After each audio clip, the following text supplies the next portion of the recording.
비트코인 앞으로 어떻게 갈지 모르시겠다고요? 유튜브 비트코인 분석 1위.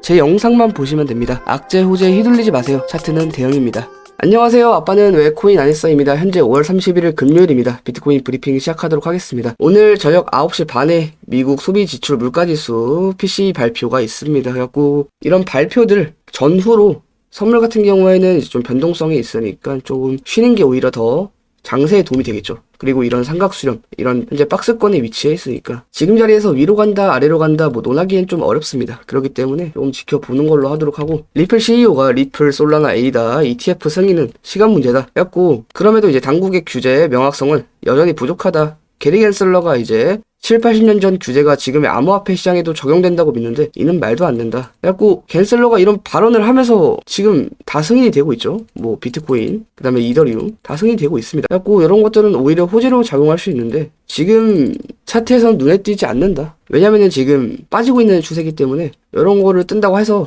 막 급격하게 상승이 나오진 않습니다. 그런데 이제 호재로 작용하는 순간 좀 상승이 나올 수 있겠죠. 그래가지고 이제 비트코인 현물 ETF 전날 자본들이 지금 유입이 되고 있습니다. 그래갖고 데이터에 따르면은 이제 비트코인 현물 ETF에 약 4,870만 달러가 순유입이 된 것으로 나타났다. 그래갖고 13거래일 연속 순유입이다. 피델리티에 이제 1.19억 달러가 유입이 됐으며 비트와이즈, 그레이스케일 유입이 되고 있다. 그래갖고 계속 자본들이 크립토 시장으로 계속 들어온다는 거죠. 그런데 이렇게 옆으로 계속 늘어지고 있다는 거는 개미 털기에 불과합니다. 그래서 여러분들 막 이것저것 흔들리지 마시고, 그래서 이제 달봉 마감이 이제 얼마 남지 않았습니다. 몇 시간 채 안 남았는데 상승 나오고 다음 음봉에서 이전에 상승값을 다 잡아먹었죠. 잡아먹고 하락하고 다시 말아 올리는 추세인데, 자 여기 라인, 여기 한번 선을 그어보도록 할게요.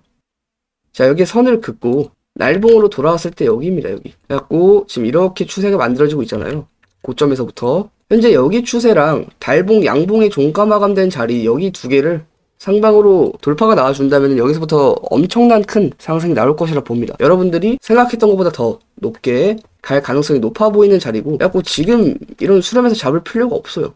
수렴 돌파되고 나서도 잡을 필요가 없습니다. 돌파되면 다시 안으로 또 들어올 가능성도 있기 때문에 돌파되고 나서 어느 정도 그 다음 무빙을 봐야 되고, 그 무빙 다음에 다시 추가적인 상승이 나올 때 이때 보통 상승으로 진입을 하는 겁니다. 지금 자리에 진입을 하는 게 아니에요. 하락도 마찬가지죠. 여기서부터 쭉 하락 나와서 추가적인 하락으로 보통 이런 데까지 빠지고 지지를 하겠다라고 보는 사람도 있지만 하락 때 사는 게 아닙니다. 이런 추세 하락 때 사는 게 아니에요.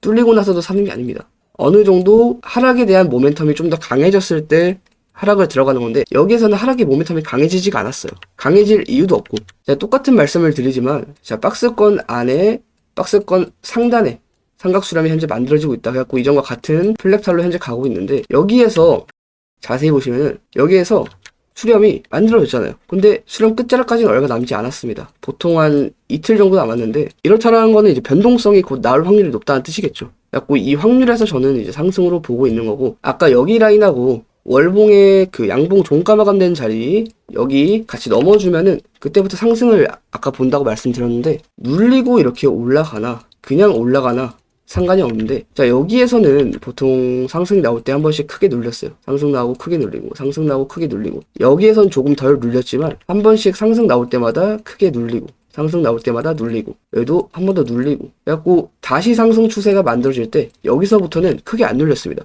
한번 바운딩 주고, 여기서도 상승 나고 지금 바운딩 주고 있는 상황입니다. 그래가지고 전체적으로 보통 이렇게 한 바운딩, 두 바운딩 나오고 나서 작은 바운딩 한 다음에 상승, 이런 그림을 현재 보고 있습니다. 여기서도 마찬가지죠. 한 바운딩, 두 바운딩, 세 바운딩. 그래가지고 결론적으로는 이제 상방이고, 계속 이전 대불장 최고점에서 현재 놀아주고 있는데, 여기를 돌파하는 순간 이제 고점이 어딘지 모릅니다. 보통 예상을 할 수가 있겠죠. 어떻게 예상을 해요? 뭐 지표든 간에, 아니면은 이제 스톡트 플로우라는 모델을 활용해서 볼 수도 있고, 아니면은 뭐 과거 차트 대입해서 뭐 이런 선들이 지나가잖아요. 이런 선들에서 닿는 구간까지 뭐 볼 수도 있는 거고, 보통 이런 거는 이제 로그 차트로 해가지고 뭐 이렇게 가는 선을 해갖고 뭐 어느 정도까지 상승 예측할 수는 있지만 정확히 예측하기 힘듭니다. 그래가지고 이제 주봉에서도 여기 한 번, 두 번 계속 지켜주는 자리에서 지켜주다가 상승 나왔고, 여기도 마찬가지로 지켜주는 자리에서 계속 지켜주다가 상승이 나올 것으로 보입니다. 그래갖고 이렇게 상승 나올 때 한 번씩 쉬는 구간들이 있었죠. 상승 나오고 쉬고, 상승 나오고 쉬고. 그래서 보통 이런 삼각수렴에는 좀 분석하기 힘들고, 지금 4시간 봉이 현재 이렇게 되어 있어요. 상승으로 잘 나오다가 윗골이 달리면서 거래량 터졌죠. 거래량 터진 이 자리에서 다시 하방으로 이제 가는 모습이 나오는데, 자, 여기서도 한번 어느 정도 테스트가 이루어졌어요. 단기적인 테스트. 보통 이렇게 테스트가 이루어졌는데, 여기서 한 번 더 하방을 주고 올라갈 가능성도 현재 단기적인 차트에서 보이긴 합니다. 그래가지고 이 수렴에 다시 이탈되더라도 여기 라인까지는 지켜주면은 상방 관점을 계속 보고 있다. 그래갖고 결론은 상방이다. 이 자리가 어디냐? 66,600, 그 다음에 66,400 이렇게 두 군데가 있습니다. 그래갖고 오늘 발표로 인해서 조금 빠질 수가 있어요. 뭐 요정도 마이너스 1.4%에서 추가적으로 더 빠지면은 마이너스 2.5%까지 뭐 하락이 나올 수 있는데, 하락 나왔다가 어차피 이런 발표들이 있으면은 바로바로 반등을 치거나 아니면 상승한 다음에 바로 이렇게 하락하는 경우도 있기 때문에, 이렇게 꼬리가 길게 달리면서 이런 것들이 있을 수 있기 때문에 뭐 하락만 한다고 하락을 보지 마시고 어디서 지켜주는지 테스트를 해야 돼요. 그 다음에 여기가 또 중요한 자리가 뭐냐면은, 이전에 상승 나올 때 여기 4시간 봉에 단기적인 상승 나올 때 계속 저항을 받았던 자리입니다. 한번 깨지고 나서 저항받고, 다시 돌파하려는데 저항받고, 다시 돌파하려는데 저항받고, 이전에 과거도 마찬가지죠. 여기서는 하락 후에 지지받아주고 상승.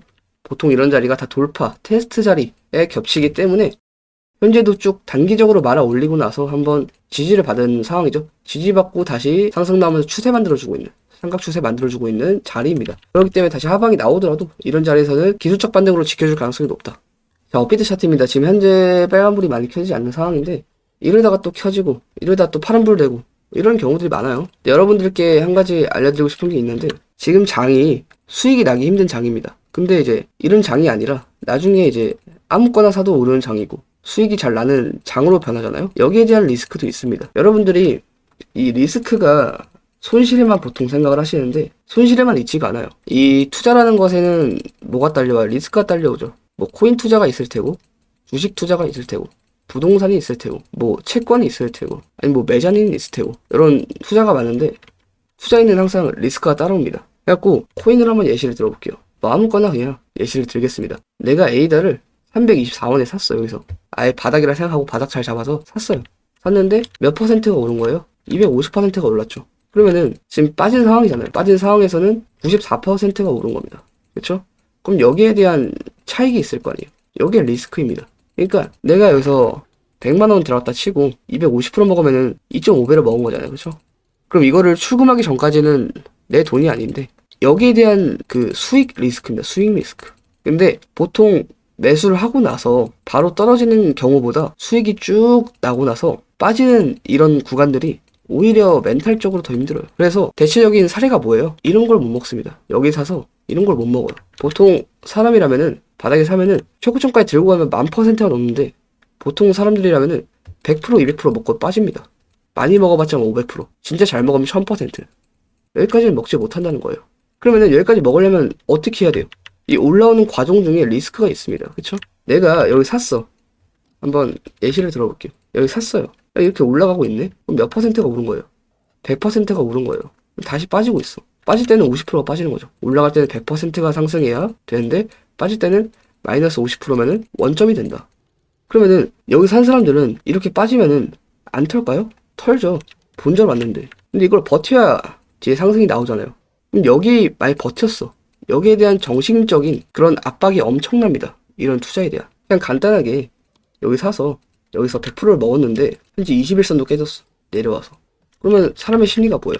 아, 더 떨어질 수 있겠구나. 보통 이런 마인드를 가지게 된단 말이에요. 그렇죠? 이걸 보고 있는데 더 빠질 수 있는 거잖아요. 그렇죠? 여기 기간 한번 볼까요? 기간이 하락 지점부터 여기까지 3달이 걸립니다. 3달. 하락한 다음에 옆에 비벼주고 있는 거를 3달 동안 참을 수 있겠어요? 없어요. 3달 동안 고통스러워야 이걸 먹을 수 있는 거예요. 그러면은 여기에 대한 상승 리스크 값이에요. 손실 리스크가 아니라 상승의 퍼센트적인 그런 리스크 값입니다. 그래서 이거를 내가 어떻게 앞으로 대응을 해야 될지는 잘 생각하셔야 돼요. 앞으로 수익일 때 어떤 마인드를 가지고 홀딩을 할지 아니면 익절을 할지, 여러분들의 뭐 비중이나 이 돈이 뭐 여윳돈이거나 아니면은 뭐 빌린 돈이거나 무슨 돈에 따라서도 달라지겠죠. 하고 잘 생각하셔가지고 매매하시길 바라고, 그 다음에 대응을 좀 하셔야 됩니다. 그래갖고 이런 것들 이렇게 보면서 공부하시고, 공부 없이 만약에 대불장 시작하잖아요. 딱 스타트했어. 이 사람은 과연 돈을 벌 수 있을까요? 대불장에 대한 준비도 아직 안 되어 있는데 어떻게 돈을 벌겠습니까? 계속 오르는 거 타고 떨어지면 팔고, 오르면 타고 떨어지면 팔고 반복하겠죠. 끌려다니겠죠. 대불장에 흐름을 파악해야 되는데 그 흐름에 끌려다닙니다. 이런 사람들을 제가 17년도, 18년도, 19년도, 그 다음에 21년도에 많이 봤습니다. 여기는 미니 불장이죠. 여기는 대불장입니다. 많이 봤어요, 제가. 뭐 각종 커뮤니티나 그런 코인 사이트들에서 많이 보입니다. 끌려다니는 게. 보통 100%, 200% 하루 만에 상승 나오면은 이런 코인들이 코인 커뮤니티에서 언급이 됩니다. 여러분들 그럼 언급되는 거 사실 거예요? 언급 안 되는 거 사실 거예요? 언급됐다라는 거는 많이 붙어있는 상황입니다. 왜 이런 거를, 그래가지고 여기까지만 설명드리도록 하겠습니다. 그래갖고 항상 안전하게 매매하시고 성투하시길 바랍니다. 감사합니다. 성투.